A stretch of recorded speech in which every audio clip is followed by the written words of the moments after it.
On State of Minnesota versus Sean Denzel Cole, the court file number is 27CR1711728. Counsel, please identify yourselves. Your Honor, I'm Alan Harris, Assistant Hennepin County Attorney. Your Honor, I'm Christopher Mishik. I'm here on behalf of Mr. Cole. I'm from the State Public Defender's Office. All right. Good morning, sir. All right, ladies and gentlemen, you may see that there is a courtroom in the camera in the courtroom here today. Apologize. That is because post-conviction proceedings may be videotaped, consistent with the rules set out by the Minnesota Supreme Court.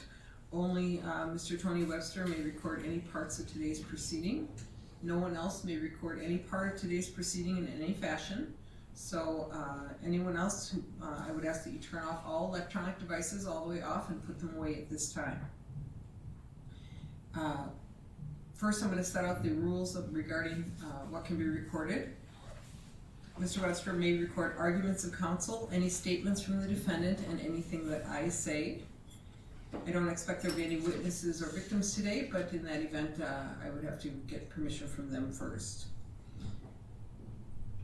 Mr. Webster is also prohibited from recording anything in the courtroom if I am not on the bench conferences, or any conferences among the attorneys and their clients, staff, or victims, the gallery in any fashion, anything in the hallway or other parts of the building with the exception of the public service level. Anybody have any questions about those? No, Your Honor. No.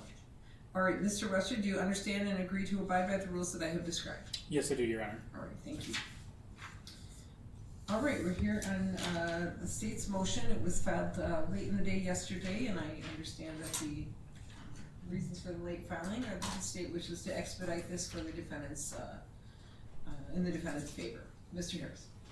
That's correct, Your Honor. We had some question whether we could get in here this quickly, but the Sheriff's Office bent over backwards to have him here on time for this, and we did want to resolve the matter as quickly as possible.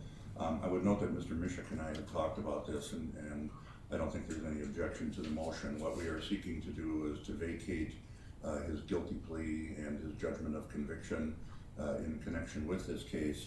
I understand he is being held on another matter from another county, but at the same time, I think it may affect his custody status if we resolve this matter. And his commitment document should be vacated as well. That's our motion at this point. And I would add, we don't have any witnesses to call today, and I do think we are in agreement. All right, thank you. Mr. Mishik. Judge, we have no objection to the state's motion. We would like to be heard, though, on the expungement statute, if possible, and also the fine in this case. Go ahead. Yes, Your Honor. 609A.025 provides that if the prosecutor agrees to seal the criminal record, that the court shall seal the criminal record. So if the state agrees, we'd ask for that to happen, and then that would relieve Mr. Cole from actually having to file a petition for expungement. Mr. Harris. Yes, Your Honor, we do agree with that. The standard or the provision under which we would agree is the one which says that if the matter is resolved in favor of the defendant, then he is entitled to expungement. And at this point, given the posture of the case, it certainly can be said that it's being resolved in his favor, very favorably in his favor, and so we have no objection to that. All right, thank you. I have not had a case in this kind of posture before with expungement. Is there a notice required to anyone else under that?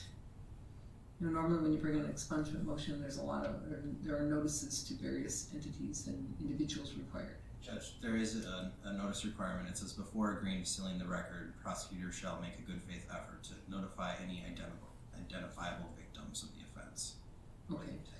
All right, so I'll expect that the state would do that, and then maybe make a filing. Given the nature of the offense, there are no victims. So. Okay. And then, Judge, if I may. You may. The fine in this case went to collections, and I'm just worried that Mr. Cole somehow would be saddled with the fine after this, so I asked that if that could be taken care of, it would be. Do you know if he's paid any part of the fine or fee or surcharge?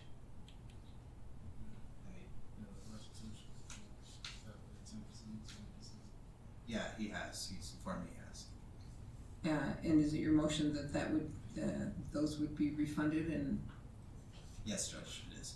okay, No objection. okay. My understanding from talking to folks in admin is that it is very difficult to undo the financial part after the expungement. So when I'm looking at this, I will figure out how to do that first before looking at the expungement piece. All right, anything else, Mr. Harris? No, Your Honor. Anything else, Mr. Mitchell? No, Your Honor. All right, the state's motion to vacate the guilty plea and the judgment of conviction order for commitment are granted, unopposed here, and in fact, and with the agreement of the defendant. My understanding, he's being held in custody on other matters, so this is not a matter of getting him released from custody immediately, correct? That's correct. Okay. All right, I'll get the orders out as soon as possible. Thank you, Your Honor. Thank you. We're adjourned.